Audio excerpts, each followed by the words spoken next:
I've been kind of on the hunt for land and for a place to make cider for, I don't know, over 15 years at least. And so I started, years ago, I started working in the wine industry, and did that for about 4 or 5 years. And part of that, I went over to northern France and did a bit of a work at a cidery in northern France in Brittany, after working in the Mosel on the wine harvest. And cider, I think, always kind of spoke to me because it's a little less pretentious than wine. And it, in our climate and in our area, part of the world, apples are, they generally do a lot better than grapes. There's some very, very particular places in BC where grapes can be grown, and more as we get climate change, but cider's a bit more accessible. And so that kind of started the dream of like wanting to make cider. For me, my mom is well, they're both my parents are retired, but my mother was an artist and my dad was a biologist, a scientist, and fermenting is kind of that perfect little balance between art and science. And so that's kind of how it sparked. There's a lot of different backstories. My grandpa lived in Cedar and made an old apple press, and so I would go there and press apple juice with him in the fall. And then I started just kind of making hobby cider every fall by going out and finding apple trees and scrumping, and just doing whatever I could to find some juice to ferment and bubble away. Then Kate and I we got together and she caught the cider bug, and his passion is very infectious. When we first started dating, he would take me into the shed where all of the concoctions were brewing, and most of it tasted really good, and I didn't realize I guess most of it. Not all of it. definitely gone some, had some cider that needed to be distilled or thrown in, But like so many people that we have together since brought into the shed, or now the basement, my initial thoughts were, I'm not really a cider person, because I didn't realize what cider could be. And so when I realized, how good it is, and then when we started pressing together, I caught the bug and loved the process. We kind of switched roles, and I became the primary cider maker as we came over. We sold Colin's house in Squamish and moved over to Nanaimo, and it's given me a little bit of time to catch up to all the learning that he's had through experimenting. And I've definitely fully caught the bug and jumped on the cider train. I've always seen my life going in one of two directions, and that was either continuing to live abroad for years, which I did, or starting some kind of a hobby farm. And so it wasn't so much the business as the farming that drew me in. Farming is definitely a lifestyle that I enjoy. And so, we're yet to open our cidery. I think I'm going to enjoy that, but I definitely enjoy the farming side. Yeah. Okay, so we first got into cider making through our antique shop. We purchased an antique cider mill many years ago, and we started using that to make apple juice for our customers at the shop. And then one year I decided that I was going to try making some of that hard cider. And so I started doing research into how to make cider, and I discovered that there was a lot of American history behind cider making that that I didn't know about. And I was very intrigued about the historical aspect of cider making and all the traditional cider apples that were used, the people that made the cider. And it just really appealed to me. And I wanted to learn more and go deeper into that whole aspect of American culture that we pretty much have forgotten about. And so that's really how I got started in cider making. So we're in Nanaimo, British Columbia. So I've chatted with your colleagues at Juicing.Systems, because we're gonna have a lot of apples that we're gonna need to press, and we have like some things that we've kind of like rigged together that I think will get us by the first couple of years. But we've kind of gone, we've approached the cider problem, and I guess the cider problem that we're trying to fix is, I typically, and this is changing, and it's changing really quickly, which is really exciting, but in years past, have never really been able to find ciders that I really like. And so the problem that we're trying to solve is to make like some ciders that we're getting really stoked about. And there's a lot of other producers that are doing that too. And so I feel like we're kind of a little bit riding a wave. But yeah, we planted our orchard in the thick of the pandemic of the spring of 2020. We bought our farm at the very, very end of 2019. And we bought our roots and went down to Oregon to pick them up from some of the nurseries there, had them grafted and planted fresh grafts in the ground. And we planted 5,000 cider apple trees, bittersweet cider apple trees, because I am a fan of low acid bitter ciders. And we figured we could get acidic apples if we needed to, because that's something that's growing. And so yeah, our trees are hopefully going to produce, knock on wood, this fall, and we're going to have our first commercial cider available, hopefully in the late winter of 2023 or early part of 2024, depending on how the bubbling goes. Young trees tend to produce juice that ferments pretty quickly, and so we'll see how that all goes, and then offering it in earnest, probably mostly just from the farm initially, and then hopefully further afield after that. So, and we've had a little girl, Esme, who's learning all about the farm in the last year. So life is busy, but that's kind of where we're at right now. We're at the very, very start of the cider journey, and pretty excited. It's a bit of a crazy thing to take. Our farm was just fallow hay fields, and so just to put all the infrastructure, put the irrigation, like we didn't have any irrigation, we didn't have any power, like we've had to kind of go right from the pulling the stumps out of the ground to kind of getting production. And the coastal British Columbia is a tough place to grow apples. And we knew that. We're in Nanaimo for a bunch of reasons, family reasons and portability, and it's a pretty lovely place to live.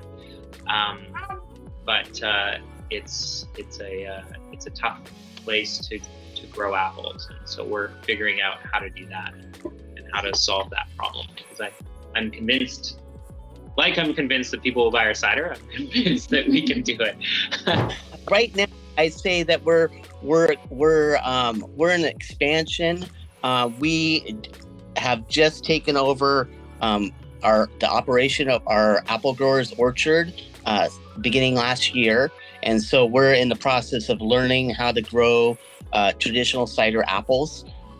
So there's a lot to learn and a lot to do, but we're really excited about being able to actually be a branch of bottle cidery and have control over every aspect of the cider making.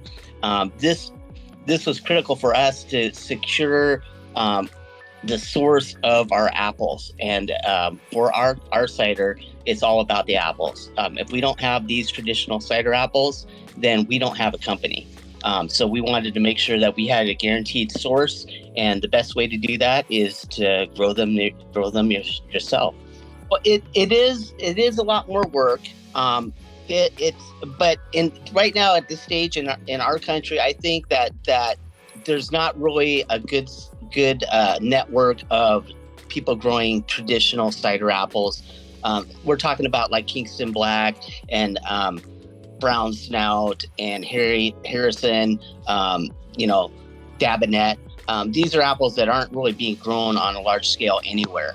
And so if you want to use those apples, you either have to know someone or be in a area like here in Washington, where we do have a few growers that are offering apples, and we hope to be able to offer excess apples to cider makers here in Washington, because we're gonna have about 200 bins of apples this year, and we're not gonna use not even a quarter of that, and so we're gonna have a lot of apples for sale. So we want more people to get involved in growing the apples and using the apples, because I think that traditional ciders, heritage ciders, are a higher quality beverage product that you can get a higher price for, a retail price. It will help everyone. People looking to get into making a more traditional cider, they need more growers that are growing these apples. And the people that are growing these apples need more people that are willing to pay for these apples. So we can all work together and create basically a new industry, a new crop, a value-added crop here in this country that everybody can benefit from. And I'm really excited about making ciders and helping people rediscover just how good American cider can be. And the key to it is really the type of apples and the varieties that you use really make the difference in your ciders. And there's all kinds of different styles out there, but if you want to make a higher quality beverage that's more like champagne or fine wine, you're going to have to use traditional cider apples.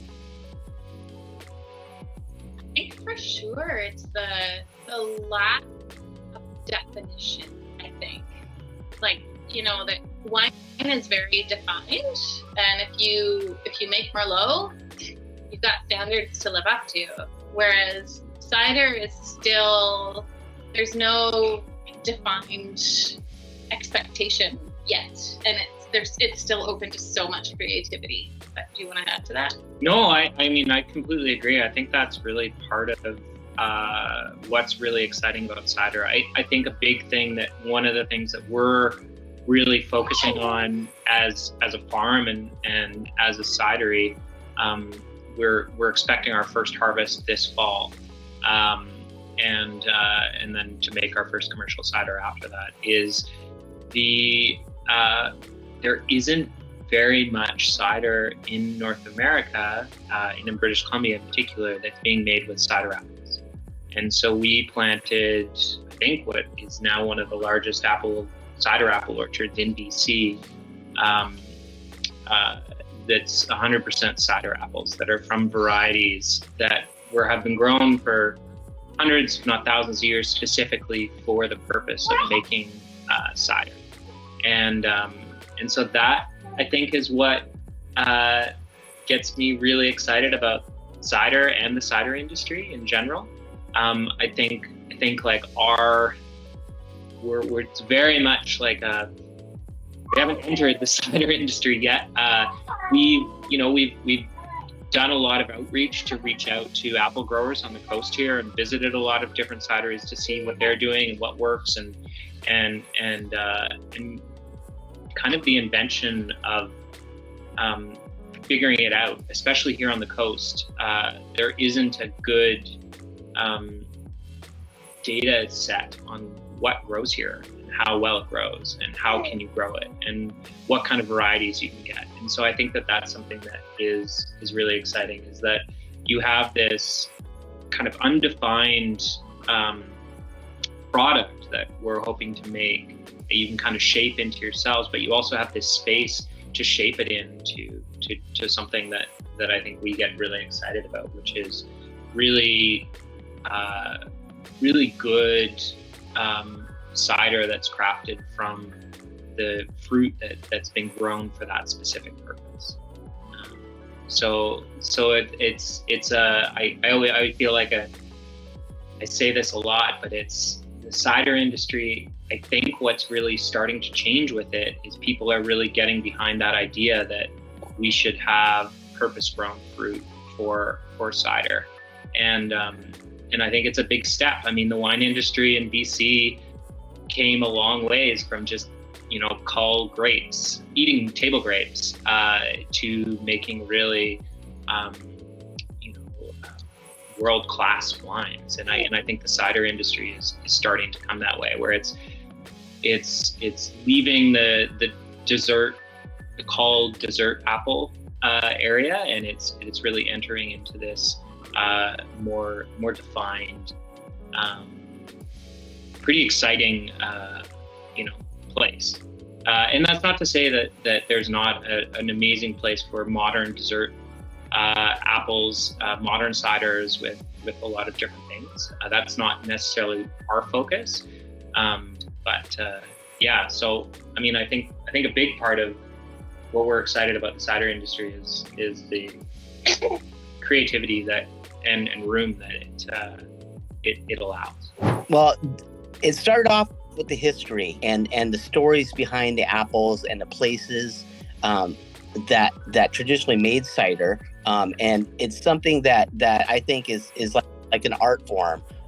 Growing these apples, picking the varieties, blending the apples together to get the end result that you're looking for. So it's more of an artistic expression that really excites me about creating new blends of cider, working with new apples, and helping people rediscover all the finer points of cider through our ciders. And so that's really what motivates me, is helping people discover something new that they didn't know about, or expanding their appreciation of cider. And it just makes people happy when they get a product that they just absolutely love. I think we're hoping to find a bigger community of like-minded folks and just hear other people's experiences, be able to share our experiences. If there's anybody who's just starting an orchard on trellis, we have a lot of advice we could offer. But if there's people who are further into the growing and producing than we're super stoked to hear any advice we can get from them. So that's a big part of it. Yeah, I think it's just to try to get to know our local community, right? Our cider producing community. I think Pacific Northwest is a specific growing region unto itself, particularly the coastal sections. And we've gone down and visited a couple cideries down in the States and talked with everybody on the island here and the Lower Mainland and in Fraser Valley, and as well as folks in the Okanagan and in the drier kind of interior areas. But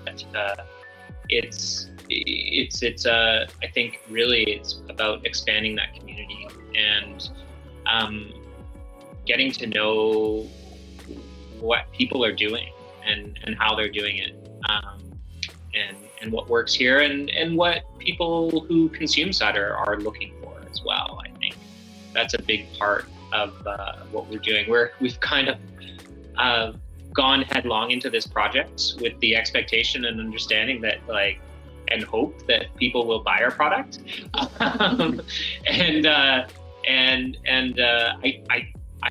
I'm convinced they will, or else we wouldn't be doing what we're doing. But I'd really love to hear from the rest of the cider community to see what their experiences are. I know that offering, quote unquote, traditional cider, I don't want to say traditional because there's not a huge tradition where we are, right? But can be a bit of a dicey proposition. Like, not everybody likes a funky, bitter, tannin infused cider. And so I think really understanding how the market kind of will accept that and come to that will be something that I think we're interested to hear from other cider makers and cider producers. So we went to the symposium last year, and we had an absolute blast. So I love connecting with other cider makers and other industry people, so that we can all work together, because it's very difficult in a growing industry, in a new industry like our industry is, to get the equipment, the materials, the knowledge, the contacts, the sources. All that stuff is very difficult to find. So the symposium really helps connect everybody together, and we can all work together, especially here in the Northwest. We've already got a great infrastructure for apple growing. And so we are poised to lead the nation, and I think the world someday, in quality cider, heritage cider production.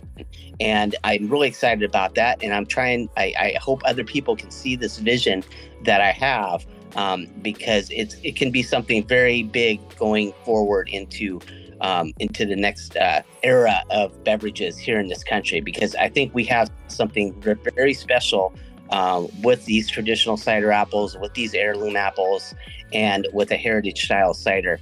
And we want to get ahead of the rest of the nation, and kind of form our networks and get everybody up to speed and help each other, so that Washington and the Northwest can become a leading cider region in the world, not just in volume, but in quality too. And thank you so much, I mean, for sponsoring this and being part of the the cider community. I think it's a pretty exciting group of folks, and my experience so far with the cider community is that everybody's just really lovely, and they're all pretty willing to like put themselves out and offer anything and everything. So I appreciate Juicing and your company, helping out, supporting the symposium, and yeah.